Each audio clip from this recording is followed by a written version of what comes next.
Bem-vindo, sétimo ano, a mais uma videoaula de ciências. E na videoaula de hoje nós daremos continuidade ao estudo do capítulo 19. Na aula passada nós falamos sobre os artrópodes, todas as características, grupos, subgrupos, importância aí para o meio ambiente, quais consequências eles podem aí desempenhar no meio ambiente. E dando aí continuidade ao estudo do capítulo 19, hoje nós iremos falar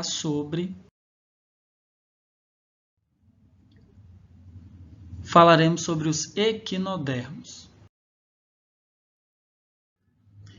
Então é só para revisarmos, porque isso nós já falamos na aula anterior. Os equinodermos habitam apenas ambientes aquáticos marinhos, ou seja, aqueles ambientes de água salgada. Podemos aí citar como exemplo de animais pertencentes a esse grupo dos equinodermos, estrelas do mar, ouriços do mar, pepinos do mar e entre outros. A presença de espinhos na pele é a característica que dá nome ao filo. Equino, que vem do grego equinos, que significa espinhos, e dermo, que vem de derma, que significa pele. Então, equinodermos tem como principal característica apresentar espinhos na pele.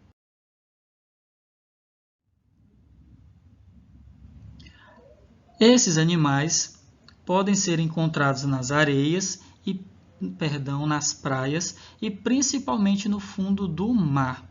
Abaixo nós temos aí os principais representantes: estrelas do mar, ouriços do mar, bolachas da praia, pepinos do mar, lírios do mar e serpentes do mar.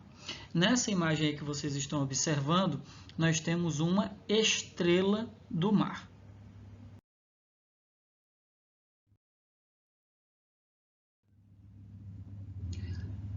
Os equinodermos são animais marinhos com espinhos espalhados pela superfície do corpo. Já até expliquei aí há minutos atrás que por conta dessas características eles receberam essa nomenclatura de equinodermos, que significa espinhos na pele.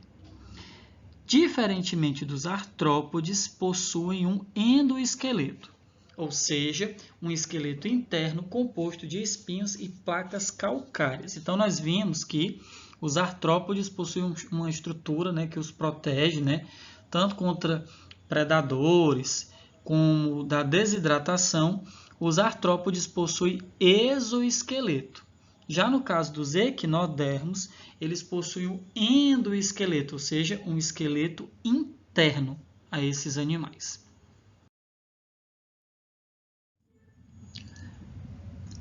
Geralmente, o corpo dos equinodermos, olha que eu estou usando a palavra geralmente, não quer dizer sempre, tá, turma? Geralmente, o corpo dos equinodermos tem simetria pentarradiada nos indivíduos adultos, ou seja, é organizado formando aí 5 raios, como vocês estão aqui observando na nossa imagem. Temos aqui 5 raios, simetria radial em forma de como se fosse uma espécie de disco, não é? E possuindo então 5 raios. Por isso aí o termo pentarradiada.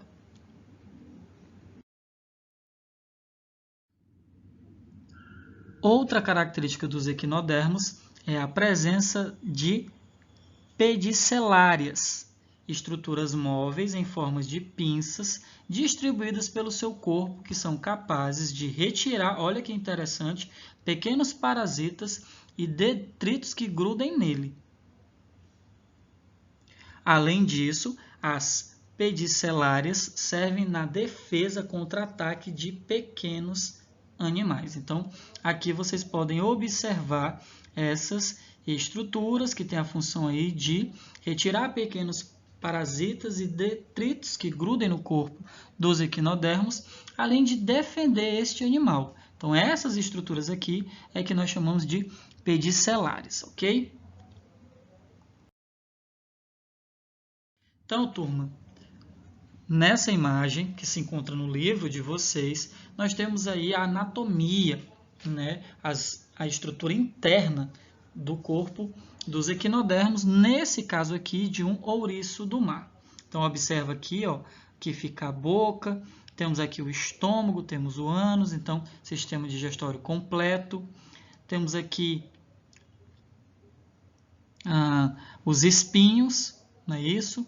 Então, temos aqui o intestino, canal radial, pés ambulacrários, certo? Que nós já falaremos sobre essa estrutura aqui, que é uma estrutura exclusiva dos equinodermos, tá bom? Mas olha que interessante, a boca do animal fica aqui embaixo, enquanto o ânus fica na parte superior do corpo do animal. Bem interessante, né? É bem diferente do que nós já estávamos aí habituados a estudar. Então, turma, como eu falei, não podemos esquecer ainda de uma característica exclusiva dos equinodermos, que é a presença de um sistema hidrovascular, como vocês estão aí observando na imagem, ou sistema ambulacrário, certo?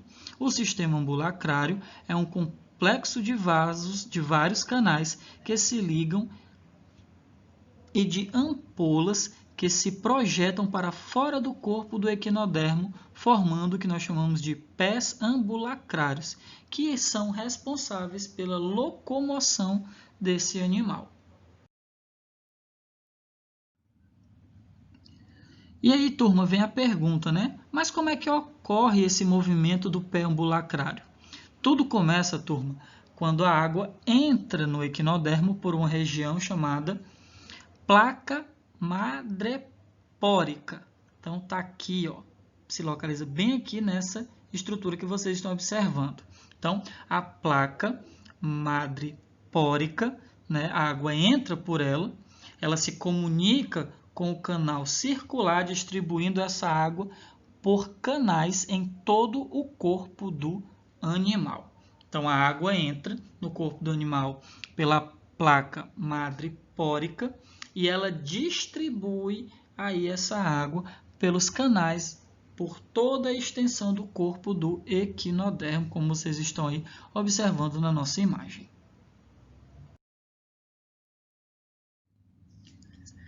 Ligadas a esses canais existem pequenas ampolas musculares, como vocês podem aí observar. Essas ampolas têm a capacidade de se contrair e se distender.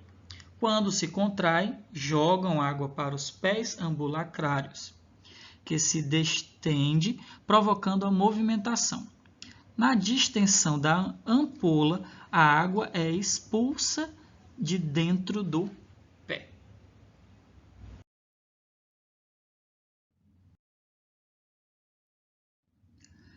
Os equinodermos podem ser divididos em 5 classes e vamos agora conhecê-las, bem como as principais características de representantes dessas 5 classes.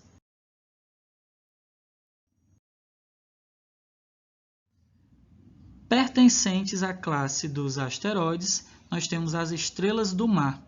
E aí, turma, as estrelas do mar têm o corpo achatado, formado por um disco central e 5 braços.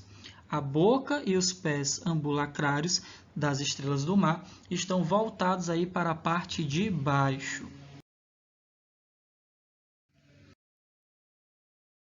Pertencentes à classe dos equinoides, nós temos os ouriços do mar e bolachas de praia. Vivem enterrados na areia ou presos às rochas. O interessante sobre essa classe é a presença de uma estrutura chamada lanterna de Aristóteles, como vocês estão observando aqui na nossa imagem. Essa estrutura localiza-se ao redor da boca do animal e é formada de 5, como vocês estão observando aqui, peças calcárias fortes, semelhantes a dentes, que auxiliam na alimentação desses animais.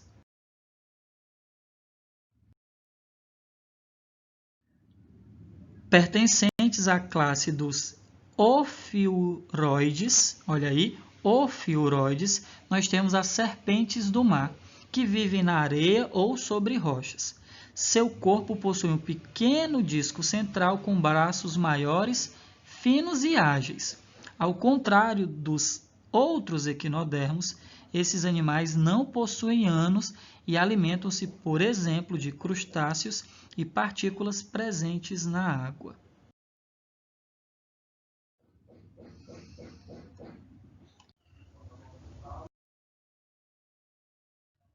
Pertencentes à classe aí dos crinoides, nós temos os lírios do mar, que são espécies que vivem fixas em superfícies como rochas no fundo do mar. Eles têm o corpo em forma de taça com braços flexíveis, que lembram plantas, como vocês estão aí observando na nossa imagem. Por isso recebem esse nome, turma, de lírios do mar, um animal bem exuberante, diga-se de passagem.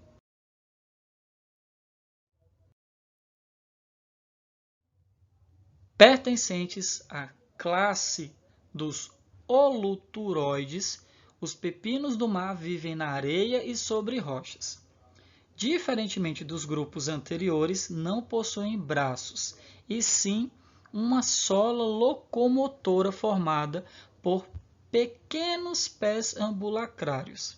Além disso, apresentam tentáculos ao redor de sua boca e possuem o corpo alongado aí, como vocês percebem na nossa imagem.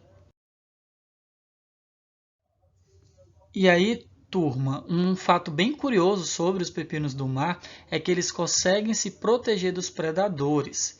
Para realizar aí essa defesa, eles colocam suas vísceras para fora, como vocês estão aí observando, pela boca, quando se sentem ameaçados e as regeneram tempos depois.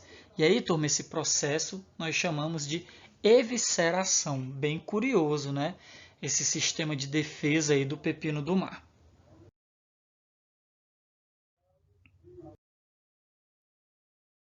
A reprodução dos equinodermos é sexuada por fecundação. Eles são animais de sexos separados, ou seja, são dioicos, e apresentam fecundação externa, que acontece na água, ou seja, uma fecundação externa ocorre fora do corpo do animal.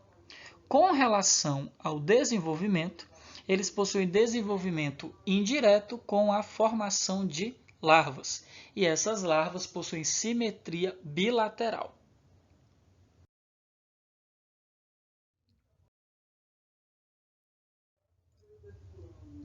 Recentemente, descobriu-se que algumas espécies de estrelas do mar estão em número exagerado, ou seja, estão em quantidade maior do que o ideal aí na natureza. Elas estão, então, turma, formando uma superpopulação em determinadas áreas oceânicas. Como consequência, a vida marinha está sendo afetada, já que elas são carnívoras, alimentando-se de outros animais como ostras e corais. E isso sem falar no prejuízo econômico causado àqueles que dependem do mar para sua sobrevivência. Então, turma, e para finalizar a nossa aula, vocês irão responder o exercício sua memória nas páginas 256 e 257. Forte abraço, turma, e até a nossa próxima videoaula.